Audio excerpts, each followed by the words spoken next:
साल पहले धरती पर एक खतरनाक फंगस ने हमला किया। इसने ज्यादातर लोगों को जॉम्बी बना दिया, लेकिन कुछ बच्चे ऐसे थे जो जॉम्बी नहीं बने। इसीलिए वैज्ञानिकों ने सोचा कि इन बच्चों से इंसानों को बचाने वाली दवा बनाई जा सकती है। इसीलिए उन्होंने बच्चों को प्रयोग के लिए इस्तेमाल करना शुरू किया। तो चलिए अब शुरू से शुरू करते हैं।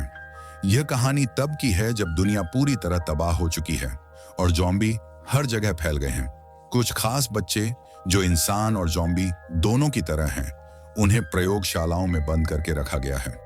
वह तभी बाहर आते हैं जब उन्हें पढ़ाई के लिए कक्षा में ले जाया जाता है। मेलानी नाम की एक बच्ची और कुछ और बच्चे जो व्हील चेयर में होते हैं, वहां रसायन विज्ञान की क्लास के लिए तैयार हो रहे हैं।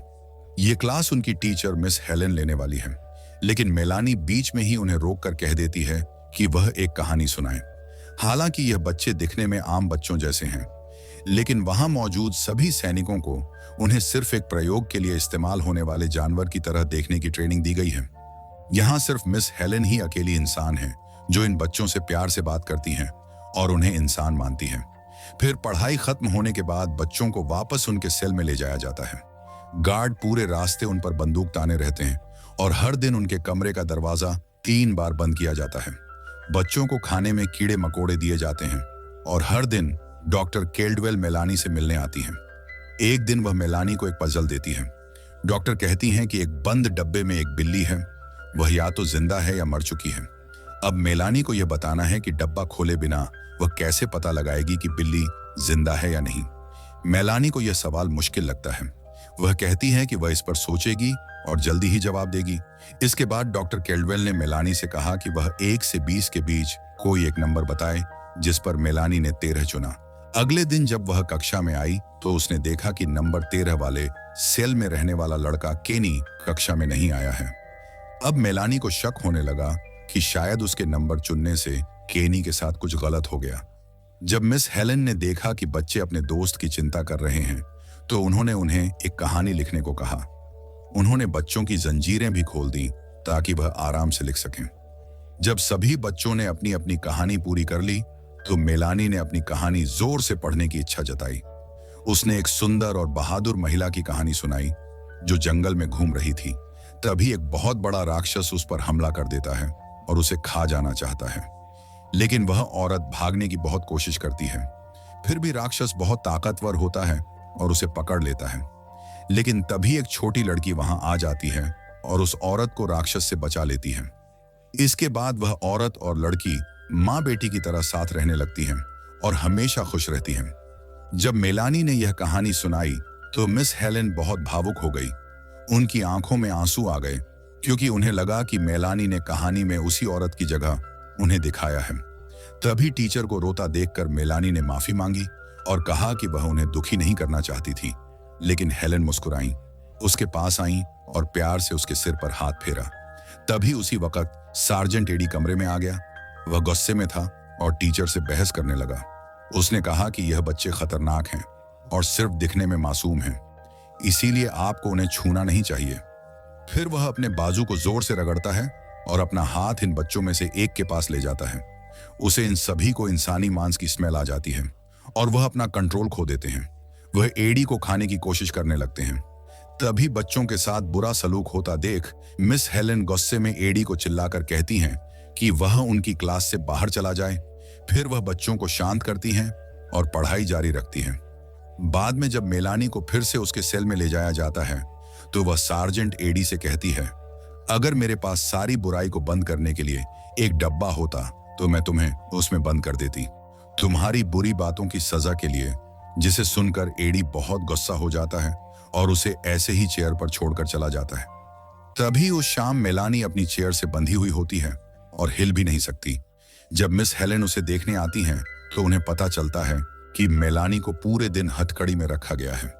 यह देखकर वह बहुत हैरान और नाराज हो जाती हैं। वह तुरंत गार्ड को बुलाने के लिए जोर जोर से चिल्लाती है, लेकिन कोई नहीं आता। फिर हेलेन खुद ही फैसला करती हैं कि वो सेल का दरवाजा खोलेंगी और अपनी छात्रा को आजाद करेंगी। लेकिन जैसे ही वो पास जाती है, मेलानी को इंसान की खुशबू आने लगती है। वो अपना कंट्रोल खोने लगती है, लेकिन खुद को रोकने की कोशिश करती है। वो हेलेन से कहती है, प्लीज दूर चली जाओ। फिर अचानक मेलानी खुद को नहीं रोक पाती और मिस हेलन को काटने की कोशिश करती है, लेकिन हेलन जल्दी बाहर निकल जाती है और बच जाती है। वो कहती है कि ये सब उसकी गलती है और इसके लिए माफी मांगती है। फिर अगली सुबह डॉक्टर कैल्डवेल फिर से मेलानी से मिलने आती है। इस बार वो मेलानी से कहती हैं कि वो 1 से 20 के बीच एक और नंबर चुने।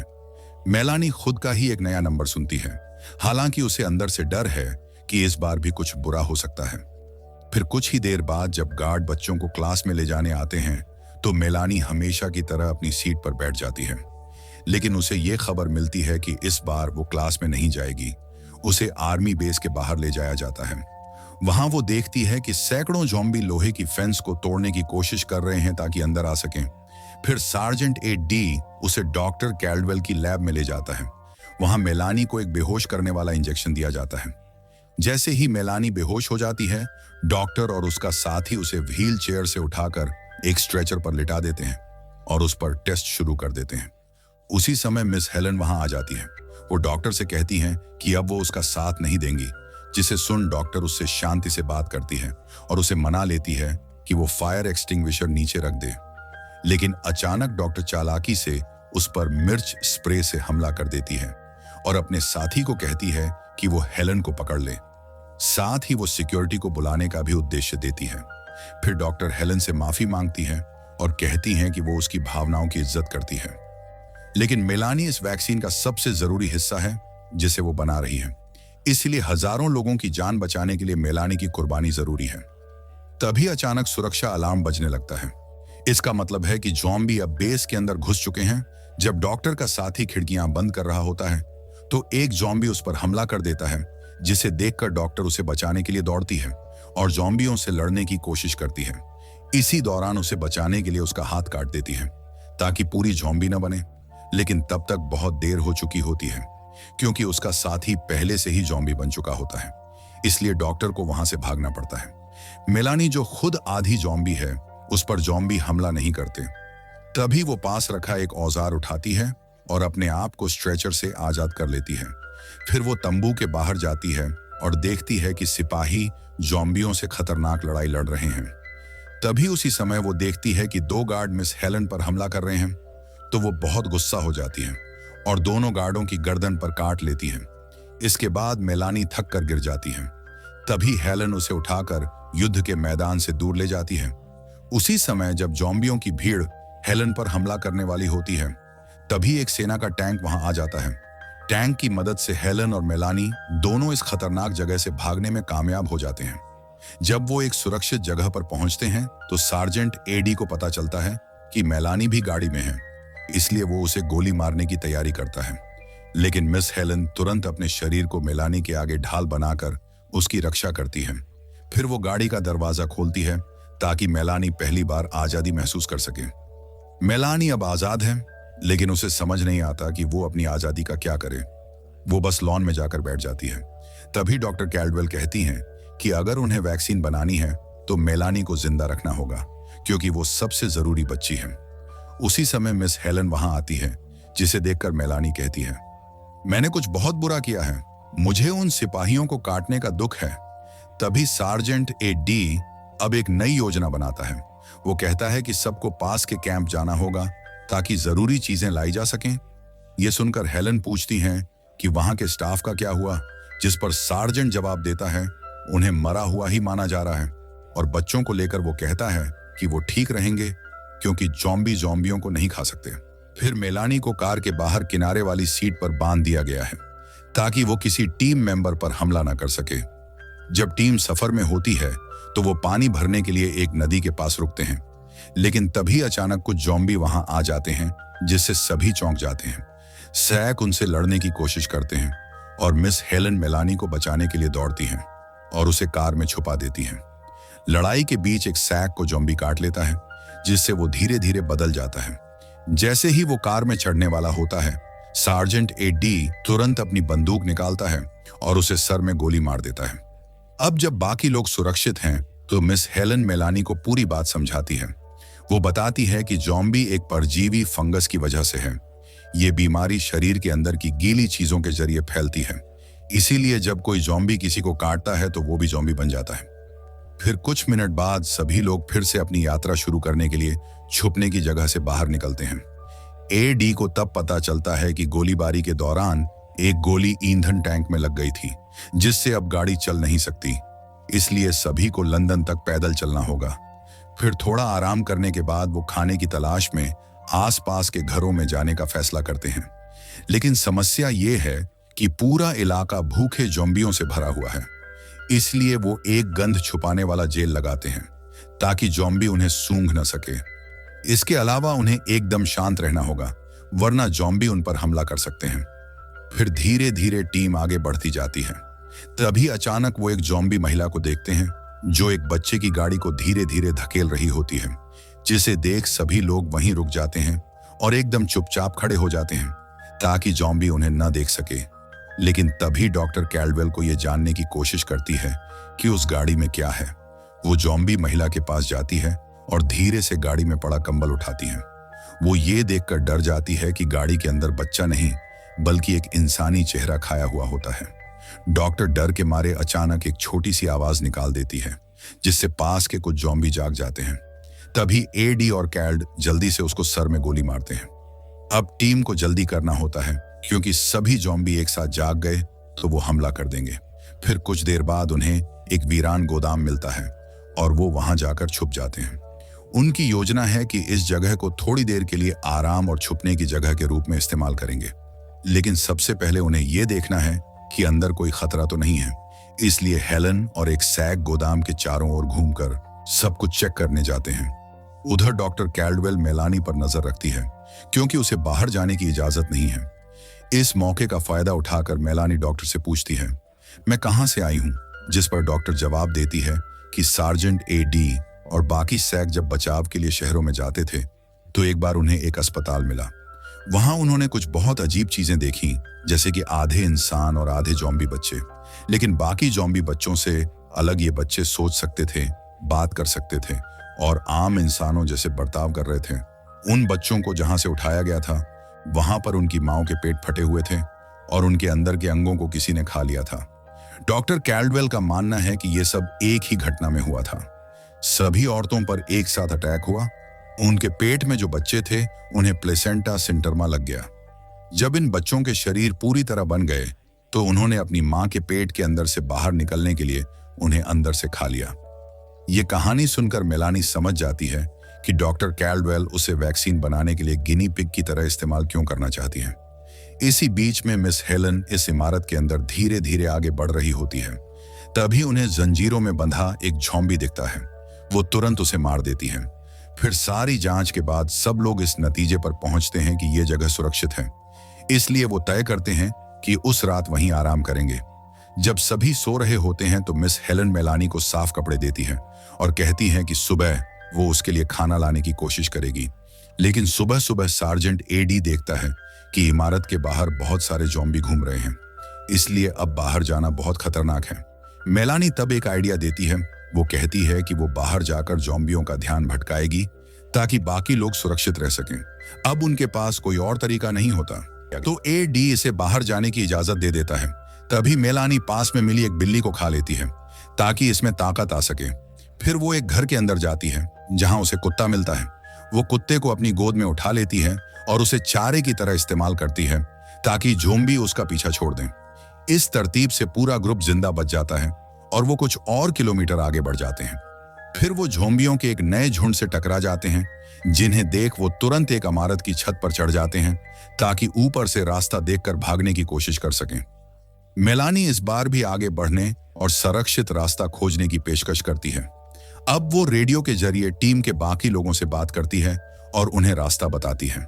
एडी और बाकी लोग रेडियो के निर्देशों से सुरक्षित रूप से रास्ता पार कर लेते हैं। तभी रास्ते में एक जगह डॉक्टर कैल्डवेल को ऐसे फंगस के बीज मिलते हैं जो अब हवा में फैलकर लोगों को इन्फेक्ट करने के लिए पूरी तरह तैयार हैं। ये देखकर सब समझ जाते हैं कि अब खतरा बहुत बड़ा हो गया है, इसलिए पूरा ग्रुप तेजी से चलना शुरू कर देता है। वो तब तक चलते हैं जब तक कि एक बड़ी सी टॉवर जैसी जगह पर नहीं पहुंच जाते, जो एक विशाल पेड़ जैसी लगती है और बीज वाले फफूंद के गोले से भरी होती है।